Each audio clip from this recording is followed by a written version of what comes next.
कोई दौर भी कोई वक्त भी औलिया के वजूद से खाली नहीं होगा। एक लफ्ज बाज लोग बोलते हैं जो अच्छा नहीं है, कहते हैं जी इस दौर में कोई नहीं अल्लाह का वली। ये कैसे हो सकता है? ये कैसे मुमकिन है? हमारी पहचानों में कमी है, तवज्जो में कमी है, वरना वलियों का वजूद इस्लाम की सदाकत की दलील है। ये दलील है।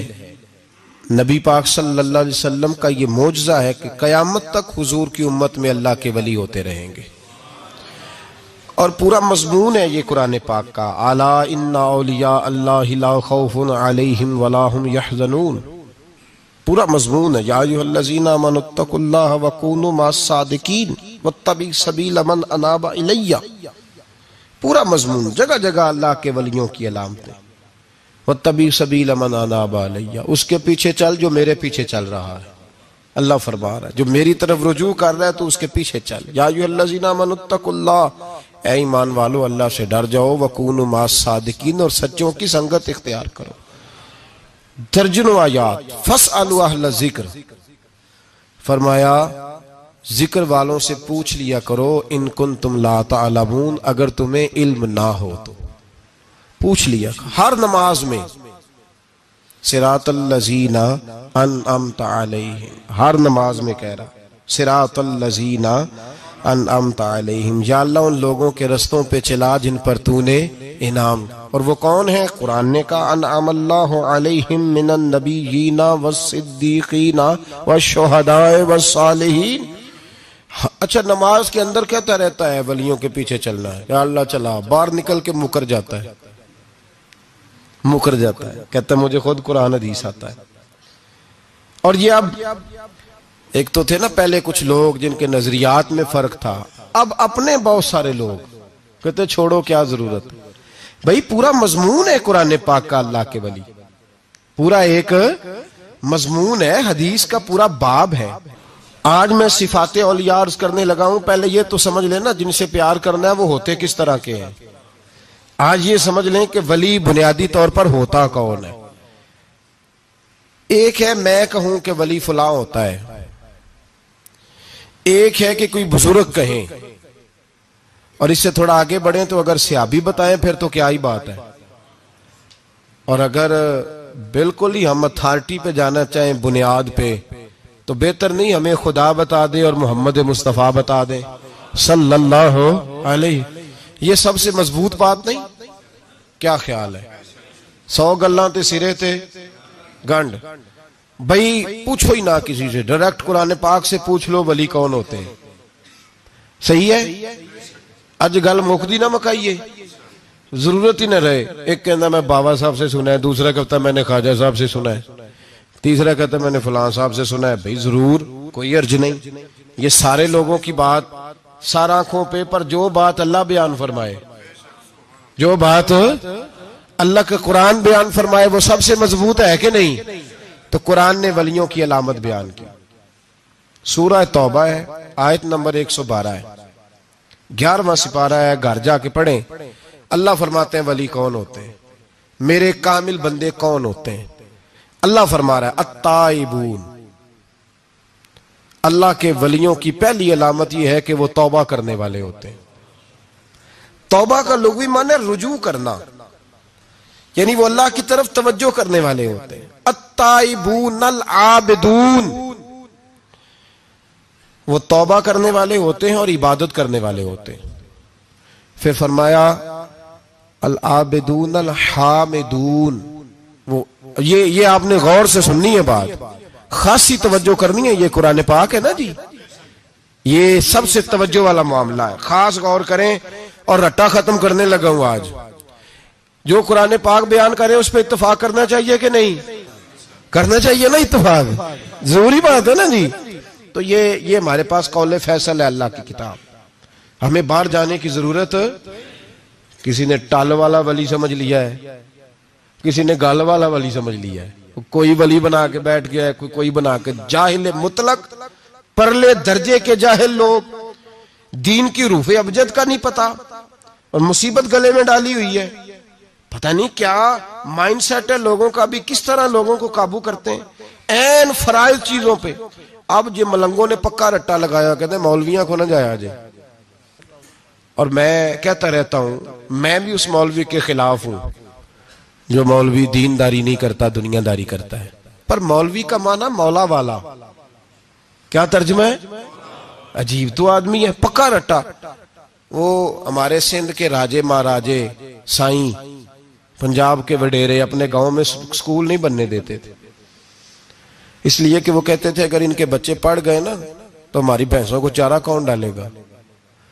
इसी तरह ये जो पीर है ना आजकल के, ये उलमा के पास नहीं जाने देते, कहते इन्होंने पता लग गया तो सानू मनना ही को नहीं है, लिहाजा इनको दूर दूर रखो ताकि ये कहीं ऐसा ना हो कि हमें हमसे पीछे। एकदम तुसी बाबा ध्यान लाया है कहानियां सुना सुनू के। अब तो लोग दीन भी कवालों से सीखते हैं, कवालों से माज़अल्लाह, और ऐसे ऐसे कुफर है माज़अल्लाह सुम्मा माज़अल्लाह। तो जो कुरान बयान करे वो हमारे लिए सबसे बेहतर नहीं? तो कुरान मजीद ने कहा अत्ताइबून अल आबिदून, तौबा करने वाले, इबादत करने वाले, हामिदून, अल्लाह की हम्द करने वाले, साइहून, रोजे रखने वाले। कौन जी? वलियों की अलामतें, रोजे रखने वाले। राकिऊन साजिदून, रुकू करने वाले और सजदे करने वाले, रुकू करने वाले और सजदे करने वाले। बस तौबा की, रुकू किया, सजदा किया, नमाज पढ़ी, इबादत की, या अल्लाह काफी है? फरमाया नहीं। अल आमिरून बिल मारूफ, नेकी का हुक्म देने वाले, वन्नहूना अनिल मुनकर, और बुराई से रोकने वाले, मैदान में रहने वाले, मैदान में। वल हाफिजून अल हुदूदिल्लाह, नेकी का हुक्म देने वाले, बुराई से मना करने वाले, और अल्लाह की हदों की हिफाजत करने वाले। अल्लाह की हदों की ये अलामतें बयान करके कहा बशिरिल मोमिनीन, महबूब अपने इन गुलामों को मेरी रजा और जन्नत की खुशखबरी सुना दे। महबूब ये जो तेरे गुलाम है ना जिनमें ये सिफतें पाई जाती हैं, इनको मेरी रजा और जन्नत की, ये तौबा करने वाले, फिर फरमाया इबादत करने वाले, अल्लाह की हम्द करने वाले, रुकू करने वाले, सजदे करने वाले, नेकी का बोलिए और बुराई से मन, और अल्लाह की हदों की। महबूब इन्हें खुशखबरी दो जन्नत की, इन्हें तौबा। वली वो वाली तौबा नहीं करते जो हम तौबा करते हैं, शब बरात की सारी रात अस्तगफिरुल्लाह, या अल्लाह माफ कर दे, चीखों की आवाजें मस्जिद में, हर मस्जिद से रोने की आवाज। पक्की सच्ची तौबा करके शेख आए और दुकान पे जाके सवेरे झूठ बोलना शुरू कर दिया। ये कौन सी तौबा है? ये मजाक है? सारी रात रोता रहा है, सवेरे दफ्तर खोला है, फराड शुरू कर दिया है। तूने तौबा की है? हद हो गई भाई, ये वाली तौबा नहीं। एक तौबा मेरे नबी पाक भी किया करते थे भाई। तौबा तो है रब से रिश्ता बनाने का नाम। मेरे नबी पाक भी एक तौबा करते थे। बुखारी मुस्लिम में हुजूर ने फरमाया मैं एक दिन में 100 मरतबा इस्तिगफार करता हूं। इसका क्या मतलब था? उम्मत को तालीम देने के लिए। यहां तो मेरी तरह के बहुत सारे लोग जब गुफ्तगू करते हैं तो लगता है अपने आप को बड़ा परहेजगार समझता है। बहुत सारे लोग, कभी किसी को तकलीफ तो नहीं दी, मैंने तो कभी किसी का बुरा नहीं चाहा। जब हम बात कर रहे होते हैं तो सिर्फ हम नेक होते हैं। अल्लाह के बंदों का ये तरीका, उनका ये स्टाइल नहीं, ये तरीका नहीं। हजरत इमाम अहमद बिन हंबल फरमाते मैं गुलाम खरीदने गया,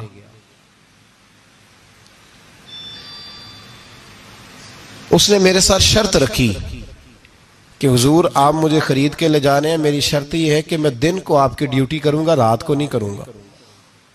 फरमाते मैं ले आया, घर लाके मैंने पूछा तेरा नाम क्या है?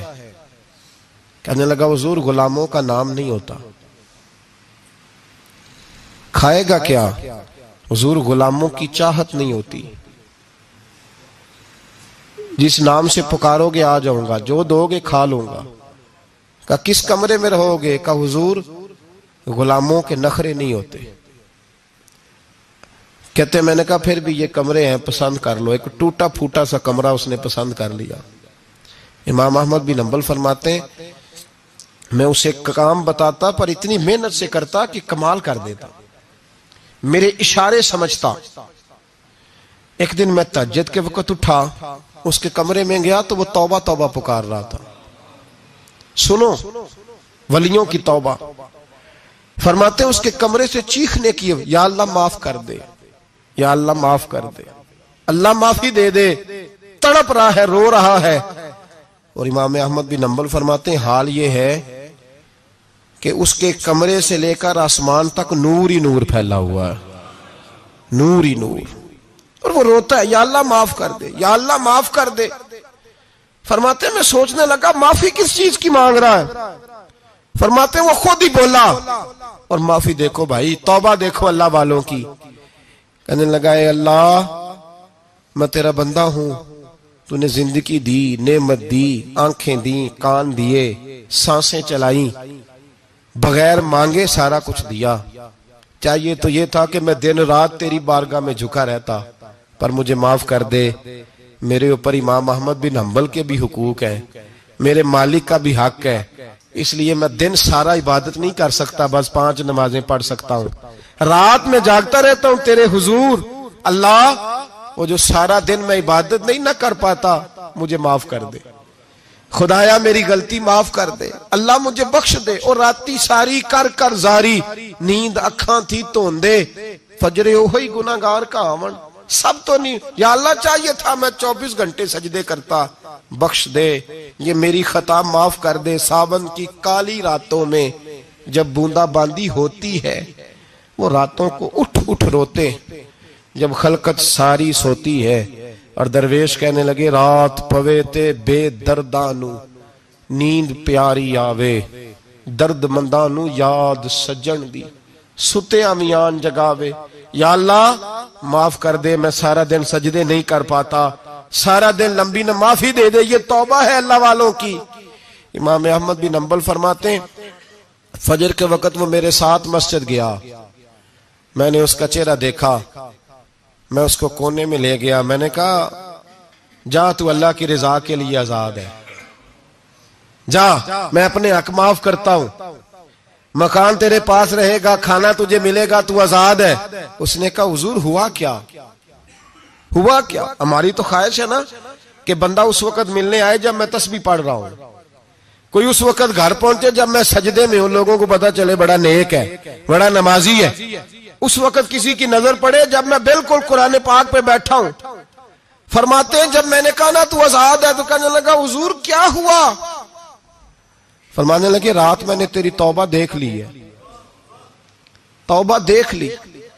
इमाम साहब फरमाते वो फिर तड़प के रोया, सजदे में सर रखा, तूने ये क्या अजब किया, मुझको भी फाश कर दिया, मैं ही तो एक राज था, सीना एक कायनात में, मैं सिरापा मखजन राज था, मैं रहा था मुद्दतों राज में, ये तेरा शौक के दीद कशा कशा मुझे भी खींच लाया मजाज में। ए अल्लाह पर्दा ही खोल दिया है तूने, ये इबादतें, ये तौबा, ये रियाजतें, ये तेरा मेरा राज था, अल्लाह तूने पर्दे ही खोल दिए, मेहरबानी कर मुझे पर्दा पोशी अता फरमा, अल्लाह माफ कर दे, मुझे पर्दा पोशी अता कर।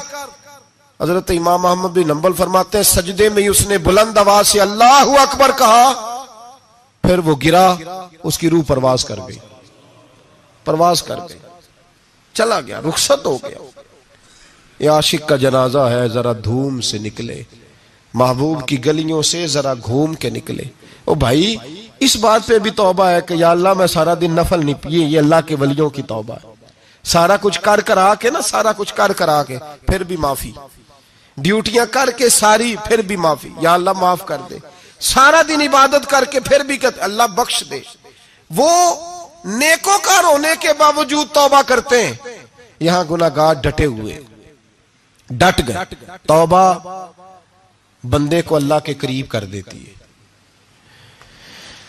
हम लोग कहते हैं गुनाह होंगे तो तौबा करेंगे ना, और हमारे जमाने में तो गुनाहगार है ही नहीं, सारे नेकोकार हैं, इल्ला माशाअल्लाह।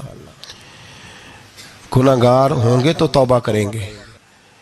कई दफा ना हमारा भाई नाराज हो जाता है, दोस्त नाराज हो जाता है, तो वो जब नाराज होता है ना बहुत ज्यादा, बोलता नहीं, तो हम फिर करीब जाते हैं, उसको पूछते हैं क्या बात है, क्यों नाराज है, इधर देखे मेरी तरफ, क्यों नाराज है, क्या हुआ? वो कहता है नहीं नहीं बस छोड़ो, हमें नहीं पता होता, तफसील पूछनी पड़ती है, बात करनी पड़ती है। फिर वो बताता है कि वो जो तूने एक जुमला कहा था ना, वो तुझे नहीं कहना चाहिए था। फिर हमें ख्याल आता हाँ मुझसे गलती हो गई। फिर हम क्या करते हैं, माफी मांगते हैं, राजी करते हैं। होता है ऐसे कि नहीं होता है ना जनाब? तो बंदे से तू बाज़ों का ऐसा मामला हो जाता है तुझे पता नहीं, तो क्या अल्लाह की ऐसी नाफरमानी नहीं हो जाती जिसका तुझे पता ही ना हो? अल्लाह के बंदे रोज रात को माफी मांग के सोते थे, रोज। पता नहीं कोई अनजाने में जुमला ना निकल गया हो, हर वक्त डरे रहते थे। सहमिर बंदों से नहीं, किससे? जोर से बोलिए। डरे रहते थे, या अल्लाह माफ कर दे। उनकी तबीयतों पे खशियत तारी रहती।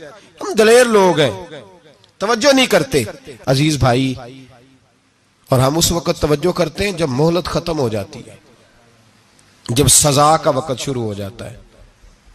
मेरी बात याद रखना, एक वक्त तक अल्लाह मोहलत देता है बंदे को, गुनाह करता है अल्लाह मोहलत, फिर सजा शुरू होती है, फिर बंदा उसकी पकड़ में आता है। फिर जब पैर फिसलता है तो किसी जगह उसका हाथ दोबारा नहीं पड़ता, वो फिर फिसलता ही जाता है। याद रखना, हम मोहलत के वक्त तौबा नहीं करते, और जब फिसल जाते फिर हम कहते हैं ओहो ये क्या हुआ। देखो हजरत हबीब अजमी रहमतुल्लाह अलैह सूद का कारोबार करते थे। अब तो लोगों ने नाम बदल दिया है ना, सूद का नाम लोगों ने प्रॉफिट रखा है, और बड़े बड़े हसीन लोग हैं और नए नए हमारे तर्जुमे, और मैं वो पैसे गरीबों को दे देता हूं। कभी गंदे पानी से वुजू हुआ है? तो गंदे रकम से गरीबों का भला करेगा तुझे सवाब मिलेगा? तो मजाक कर रहा है तू दीन के साथ।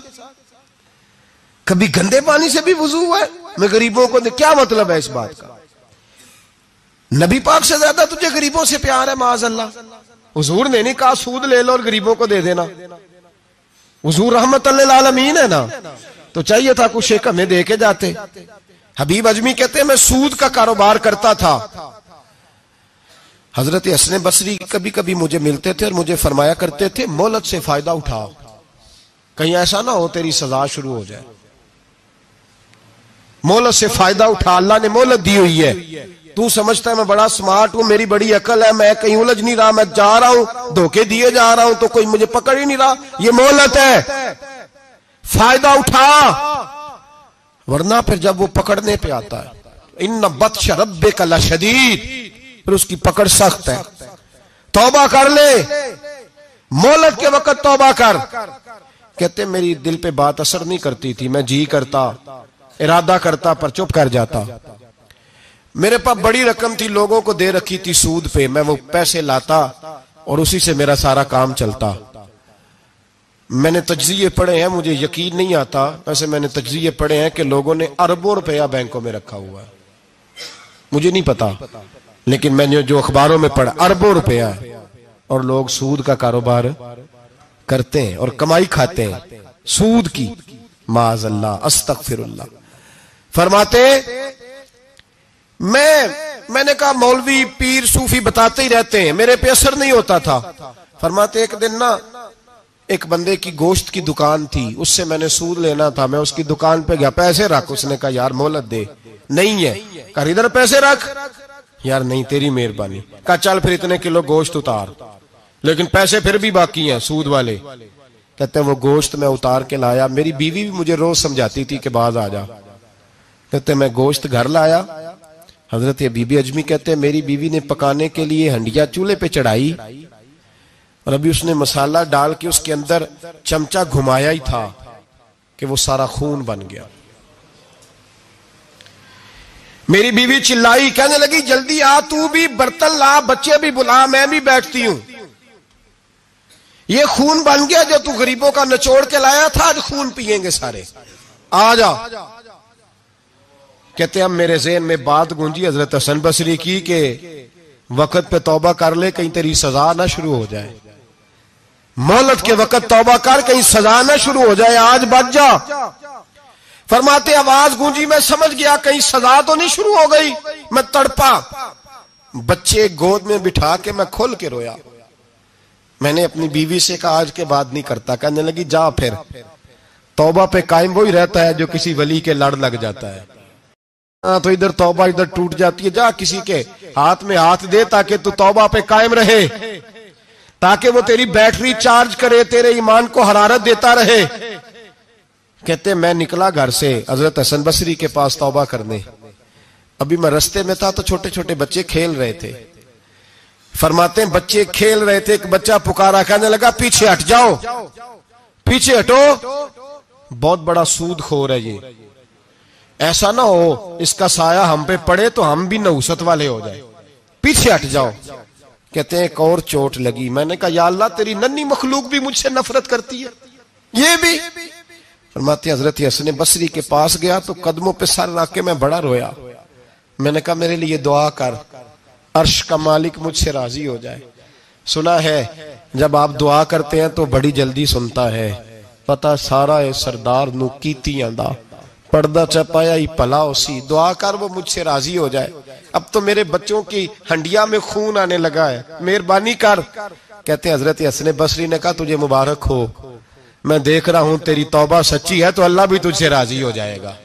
मैं देख रहा हूं तेरे अंदर ये सांस, तेरे लफ्ज बताते हैं तू खरी तो जा, अल्लाह बड़ा मेहरबान है। कहते तसल्ली दी, प्यार किया, खरी तौबा की, बायत हुआ, वापिस आया तो बच्चे वहीं खेल रहे थे, अभी खेल रहे थे। फरमाते मैं डरते डरते उनके पास से गुजरा तो एक बच्चा पुकारा, कहने लगा पीछे हट जाओ, पीछे। अल्लाह का वली हबीब अजमी आ रहा है, अल्लाह का वली हबीब आ रहा है। कहीं ऐसा ना हो हमारे पैरों से कोई मिट्टी उड़े और वली के कपड़ों पे पड़ जाए और हम अल्लाह के वली के बेअदब हो जाए। पीछे हटो, रास्ता दे दो। फरमाते मैं अल्लाहु अकबर कहा। मैंने कहा मालिक तेरे कुर्बान जाऊं, अभी मैंने तौबा की और अभी तूने अपनी मखलूक के दिल मेरी तरफ मोड़ दिए। अभी भाई तौबा खरी सच्ची, मोहलत के वक्त तौबा करो। फिर जब वो वाला वक्त आता है ना जब सजा शुरू हो जाती है फिर मुश्किल हो जाता है। मेरे रसूल पाक अलैहिस्सलाम ने फरमाया सुखों में दुआएं मांगा करो, रब दुखों में जल्दी कबूल करेगा। सुखों में मांग लो, दुखों में जल्दी कबूल होंगी। तुम सिर्फ दुखों में मांगते हो फिर हिकमत इलाही के तहत देर होती है। भाई पहली वली की सिफ्त यह है कि वो तौबा करने वाले होते हैं। वली की पहली सिफ्त क्या है? इकबाल ने कहा था, उसने कहा मुरीद सादा तो रो रो के हो गया ताइब, काश इस पीरे मुगा को भी मिल जाती तौबा की तौफीक। उसने कहा अल्लाह करे पीर भी तौबा कर ले, मुरीद तो बड़ा रो गया बेचारा, अल्लाह करे ये भी तौबा करे, ये भी बाज आए। तौबा इंसान को नवाजती है हर वक्त, हर जुमले से, हर बात से। और ऐसी गलतियां जिनका हमें पता है उनसे तो करनी है, जिनका नहीं भी पता उनसे भी। अब क्या करें? अत्ताइबून अल आबिदून, अब अल्लाह की इबादत करें। वलियों की दूसरी सिफ्त क्या है? वो अल्लाह की।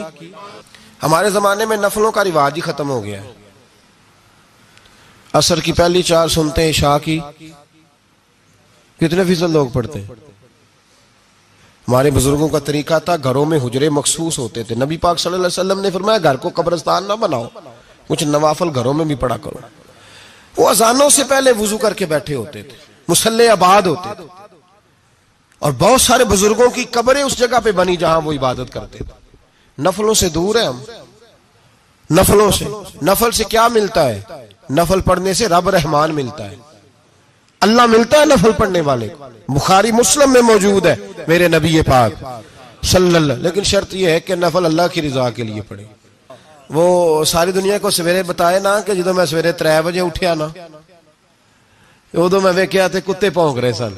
ये तूने खबर दी है कि मैं सुबह 3 बजे ना। ये किसके साथ राज है? बोलिए। बड़ी जबरदस्ती बात बंदे बट के बंदा ढूंढ रहे होते हैं, कोई बंदा मिले तो उसे बताए। आज जी मैं सवेरे सवेरे उठा, सवेरे सवेरे ते एक मुंडा टेलीफोन ते लगा सी। मैं कहा तुसी नफल पढ़न उठे सो के मुंडा वेखन उठे सो?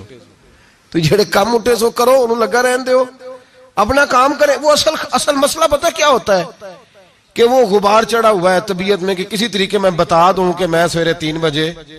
तो इसका नुकसान पता क्या होता है? इसमें शराकत दारी हो गई, और अल्लाह को शराकत दारी पसंद ना।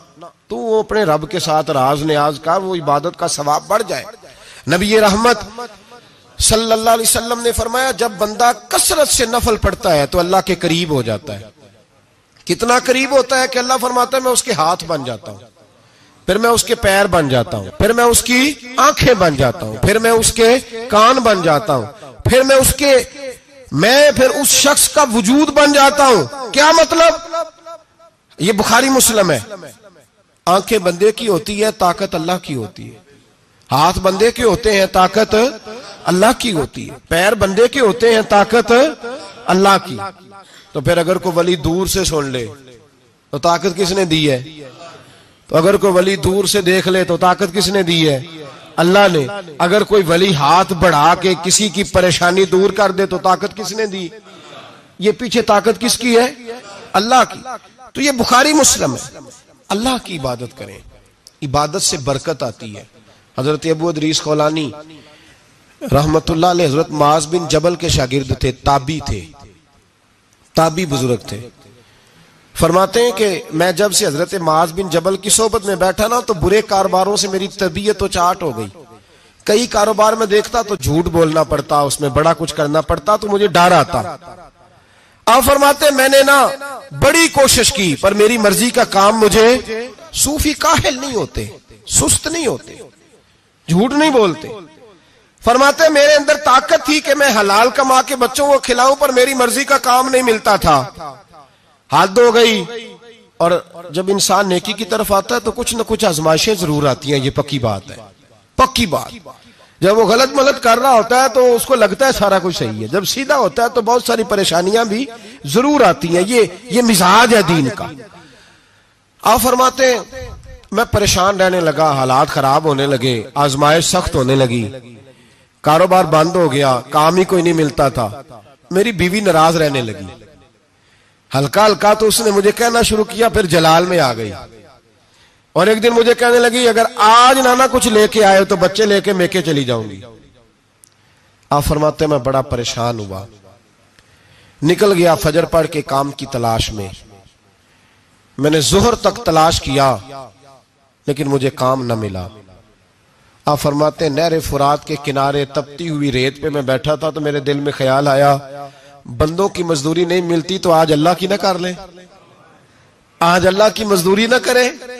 आप फरमाते मैंने गर्म रेत से तयम्मुम किया, वुजू किया वहीं फुरात, और गर्म रेत पे कपड़ा बिछाया तो नफल पढ़ने शुरू कर दिए। जोर से असर तक नफल पढ़े, जोर से। चले मैं एक दुआ करता हूं, आप आमीन कहना। अल्लाह करे कि हम मगरब के बाद वाले नफल ही पढ़ने शुरू कर दें। नबी करीम सैयद आलम सल्लल्लाहु ताला अलैहि वसल्लम के गुलामों का हाल देखे, इबादत का हाल देखे।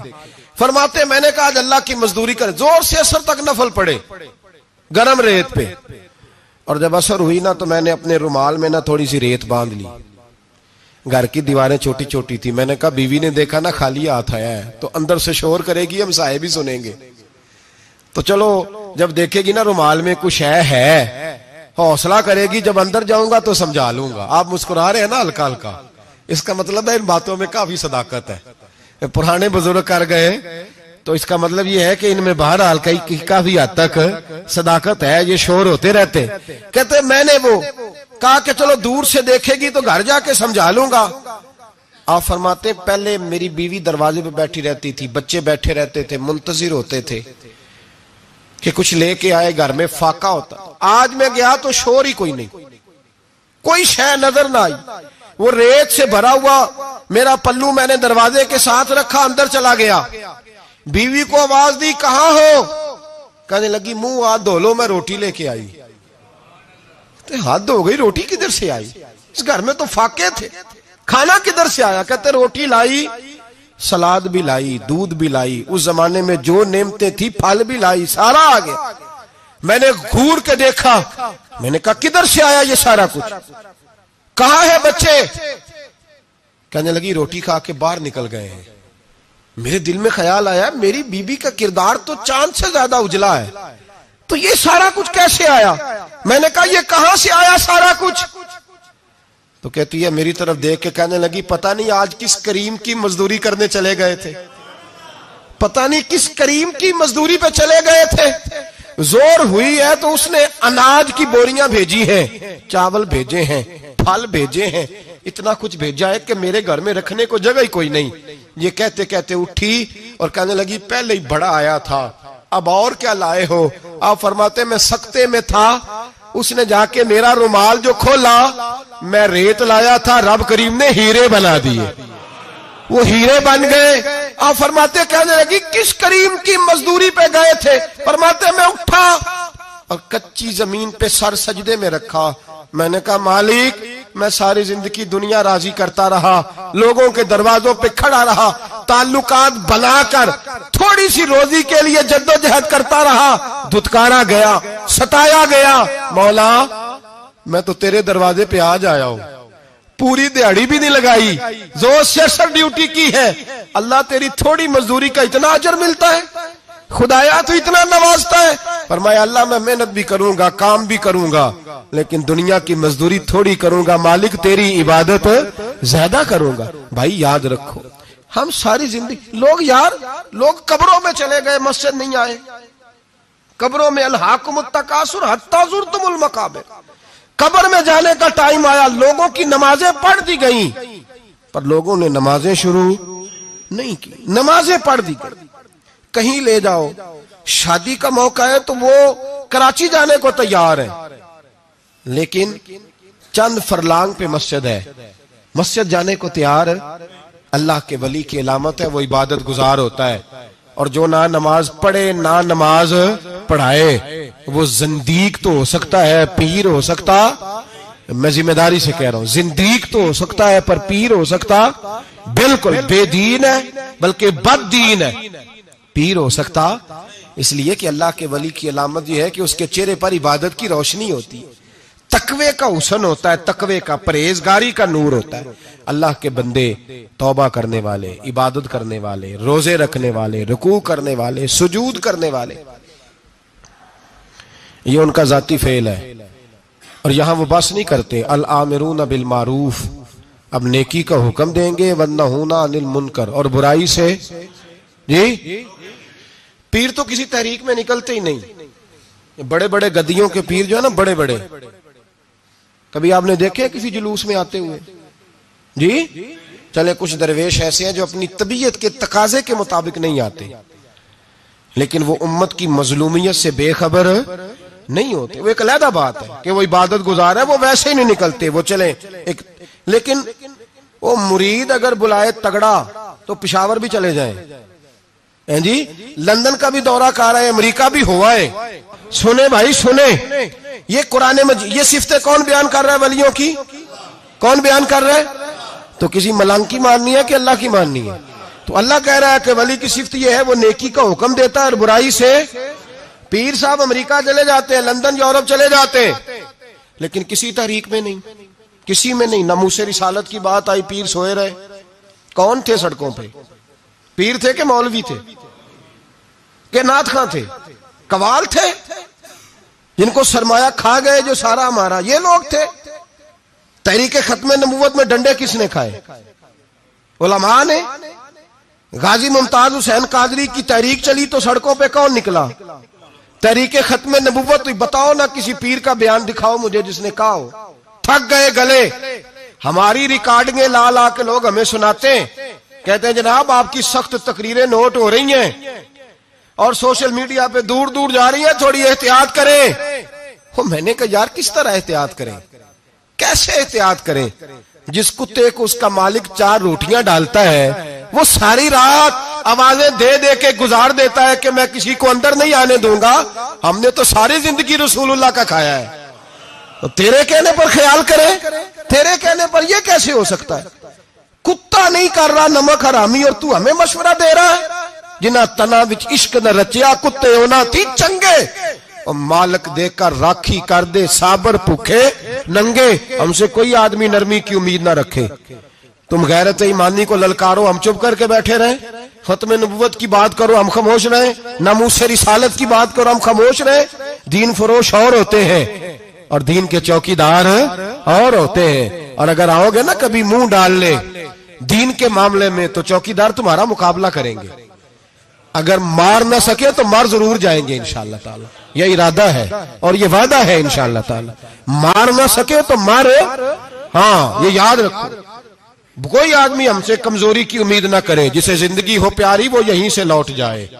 मेरे काफिले में शामिल कोई कम ज़रफ नहीं है।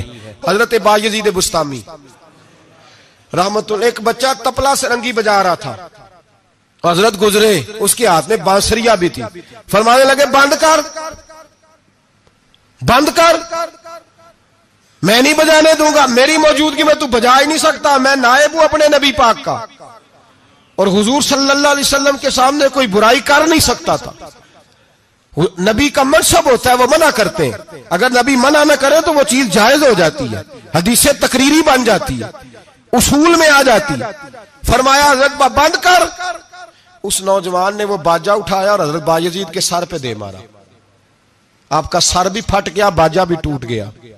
हजरत बायजीद अलैहिर्रहमा घर गए, घर जाके 2 घंटे के बाद हलवा पकाया, खादम को बुलाया, फरमाया उसके घर जा, ये थोड़े से पैसे दे आ, उसका बाजा टूट गया, उसका नुकसान हो गया, उसे नुकसान के पैसे दे और हलवा दे आ, उसका दिल राजी हो जाए। और साथ उसे ये कह देना कि हजरत बायजीद बुस्तामी कह रहे थे हलवा भी खा ले, पैसे भी रख ले, पर दोबारा बाजा खरीद के बजाना ना, अगर दोबारा बजाया तो मैं फिर मना करूंगा। मैं तुझे रोकूंगा, मैं हौका देता रहूंगा, मैं ऐलान करता रहूंगा, मैं दीन के मामले में बात करूंगा, मैं रोकूंगा, मैं बाज। एक दरवेश थे हजरत इमाम आदम के शागिर्द, बादशाह तबला सरंगी बजा रहा था, बादशाह। तो पहुंच गए, बादशाह के उठा के ना वो तबला सरंगी तो जोर से मारा, जमीन पे टूट गया सारा कुछ। बादशाह ने शेर रखा हुआ था, शाम का वक्त तक कहने लगा इस मौलवी को पकड़ो, पिंजरे में डालो ताकि शेर खा जाए। उठाया, बाबा जी को पिंजरे में डाल दिया। सारी रात तबला सरंगी बजता रहा। सवेरे फजर का वक्त हुआ तो उठे गवैये जाने लगे। तो बादशाह कहने लगा पता करो बाबे के जूते शूते कपड़े कुपड़े जो बचे बाहर निकाल लो। लोग कहते हैं हम गए, जब पहुंचे ना शेर के जंगले में तो बाबा जी फजर की नमाज पढ़ रहे थे और शेर उनके पैर चाट रहा था। फरमाते पैर चाट रहा था तो बाहर निकले तो बादशाह भी परेशान, सारे लोग परेशान, ये क्या हुआ? कहने लगे बाबा तुझे शेर ने काटा नहीं, खाया नहीं, और तू इतने इत्मीनान से नमाज पढ़ रहा, तुझे ख्याल नहीं आया? बाबा जी कहने लगे हाँ ख्याल आता रहा है, सारी रात परेशान रहा हूं। सारी रात का किस बात का ख्याल? फरमाने लगे ख्याल ये आता रहा कि मैंने पढ़ने होते हैं सारी रात नफल, तो मैंने नफलों की नीयत बांधी तो शेर मेरे पैर चाटने लगा, तो इसका जूठा नपाक होता है। बस सारी रात इसी टेंशन में गुजर गई है कि पता नहीं मेरी नमाज हुई है कि नहीं हुई। यही सोचता रहा हूं सारी रात कि पता नहीं नमाज हुई कि नहीं हुई। बादशाह कांपने लगा, कहने लगा बाबा तू डरा नहीं, शेर ने काटा नहीं? तो आप फरमाने लगे तू जब किसी को सफीर भेजता है तो तेरे सफीर को कोई कत्ल करता है, कोई बादशाह पकड़ के मारता है? कहा नहीं। फरमाया क्यों? कहने लगा उसे पता है बादशाह का नुमाइंदा है। आप फरमाने लगे बादशाहों के नुमाइंदे तगड़े होते हैं, मैं तो रब करीम का दोस्त हूं, तो जिस रब करीम के दीन के लिए मैं निकला हुआ मुझे लवारस छोड़ देगा, मेरी परवाह नहीं करेगा? मैं खबरदार, आज के बाद अगर तूने गैर शरई हरकत की तो फिर तुझे टोकूंगा, फिर तुझे रोकूंगा, फिर तुझे मना करूं। अल्लाह के वली मैदान अमल में रहते हैं, वो नाजायज चीज से रोकते हैं। ये पता है ज्यादा मजमे क्यों लगते हैं, ज्यादा दरबारों पर रश कब पड़ता है? उस वक्त पड़ता है जब जो आता है ना उसको जी कहा जाता है, लंगर, बस तेरा काम हो जाएगा, तेरी शिफा हो गई, तेरा बेटा हो गया, तो रश हो जाता है। जो आने वाले को कहे ना पहले नमाजें पर 5, दाढ़ी रख, दीन सीख, अल्लाह अल्लाह कर, वहां रश नहीं होता। कहते पीर साहब की तो करामत ही कोई नहीं, तो मौलवी है, तो सीधी सीधी नमाजें पढ़ा रहे हैं। रसूल पाक सैयद आलम सल्लल्लाहु अलैहि वसल्लम के दीन का नुमाइंदा होता है अल्लाह का वली, वो सारी जिंदगी अल्लाह की हुदूद के कयाम के लिए जद्दोजहद करता है। इमाम अहमद बिन हंबल ने जेल काटी है, इमाम अहमद बिन हंबल ने जेल काटी। आप फरमाते हैं बादशाह वक्त ने उसको, मैंने गलती पे रोका तो मुझे कैद कर लिया, और कैद किया जब उसने तो जेल काटी, इतनी जेल काटी, इतनी जेल काटी इतने कोड़े मारे कि इमाम अहमद बिन हंबल का सारा वजूद खून से भर गया, कपड़े सारे खून से आलूदा हो गए। एक शख्स इमाम साहब से कहने लगा, जब आप वापस आए ना रिहा होके, कहने लगा हुजूर इतनी मार खाई आपने, इतनी, ना बादशाह को रोकते तो क्या होता। वो शख्स कहता है मैंने इमाम साहब के वो कपड़े, वो कुर्ता खून से भरा हुआ पड़ा हुआ था। इमाम साहब कहने लगे चल तू छोड़, मुझे क्या मिला नहीं मिला, ये मेरा जरा कुर्ता तो उठा के रख, कुर्ता तो उठा के सीने से लगा, कंधे पे रख। कहते इमाम साहब का खून से भरा हुआ कुर्ता मैंने जो कंधे पे रखा तो मुझे रसूल पाक का दीदार नसीब हो गया। तो इमाम साहब फरमाने लगे तूने तो अभी कुर्ता रखा है तो दीदार मिला है, मुझे पूछ जब मैं रसूलुल्लाह के नाम पे मार खा रहा था तो कितने जलवे मुझे नसीब हुए, मुझे पूछ कितने जलवे मैंने देखे। तो अल्लाह के बंदे हुदूदुल्लाह के मुहाफिज होते हैं। जिंदगी में कई दफा लोग नहीं मानते। दाता साहब ने लिखा है, हजरत जुन्नून मिस्री रहमतुल्लाह अलैह को मिस्र के लोगों ने नहीं माना, क्योंकि आप जो बंदा भी नाजायज काम करता था मना करते थे, लोगों ने नहीं माना। मानते उसको है लोग जो हाँ में हाँ मिलाए, जो ताबेदार होके रहे, उसको जुन्नून मिस्री को नहीं माना। फरमाते माना लोगों ने उस दिन जिस दिन उनका जनाजा उठा। क्यों? जब हजरत जुन्नून मिस्री का जनाजा उठा तो गर्मी बड़ी सख्त थी, सख्त गर्मी थी। दाता साहब ने कशफुल माजूब में लिखा है कि परिंदे कितार दर कितार आए और जनाबे जुन्नून मिस्री पे साया कर दिया, साया हो गया, ठंड हो गई। ओहो, लोगों ने कहा तो वली कामिल था, तो एक आम मौलवी समझ के सारी जिंदगी पीछे रहे, तो कामिल था। कहते हम लोग दौड़े, रश हो गया जनाजे में, और जनाजे के बाद अब लोगों ने इरादा किया कि जियारत करते हैं। तो जब हजरत का चेहरा उठाया तो उनकी पेशानी पे लिखा था हाजा हबीबुल्लाह, ये अल्लाह का महबूब है। मातफी हुब्बिल्लाह, ये अल्लाह की मोहब्बत में मर गया है, ये महबूब है अल्लाह। सारी जिंदगी उन लोगों ने पैगामे हक दिया, और जिसको जो नहीं माना उसको दुआ दी, दुआ दी। हजरत जुन्नून मिस्री के बारे में दाता साहब ने लिखा है कि आप रावी में दरिया में जा रहे थे, किसी जगह भी आप किसी समुंदर में दरिया में आप जा रहे थे, तो आप फरमाते हैं कि कश्ती में बैठे थे तो सर पे ना आपने सारे बाल मुंडवाए थे, टेंड कराई थी, पगड़ी बांधी थी। तो कुछ नौजवान वहां से गुजरे, हजरत जुन्नून मिस्री के पास है, तो उन्होंने बाबा जी की टेंड का मजाक उड़ाया, मजाक उड़ाया। वो देखो टेंड कैसी है बाबा जी, और फिर बच्चे तालियां बजाने लगे, हंसने लगे, फबतियां कसने लगे। अल्लाह अकबर, बड़ा मजा आता है दीन के लिए ताना सुनने में, लुत्फ आता है, ठंड पड़ जाती है इंसान। उन्होंने मजाक उड़ाया तो कश्ती करीब से गुजर गई। आपके मुरीद नाराज हुए, कहने लगे हुजूर ये बदतमीज है, नालायक है, इनके लिए बद्दुआ करें, ये गर्क हो जाए। तो मानने लगे यार जाने दो। कहा हुजूर नहीं करें दुआ। तो मैं जाने दो। कहा हुजूर करें दुआ। तो दुआ सुनो अल्लाह के बंदे की। कहने लगे अल्लाह जिस तरह दुनिया में ये हंस रहे हैं इन्हें कयामत में भी हंसता ही रखना।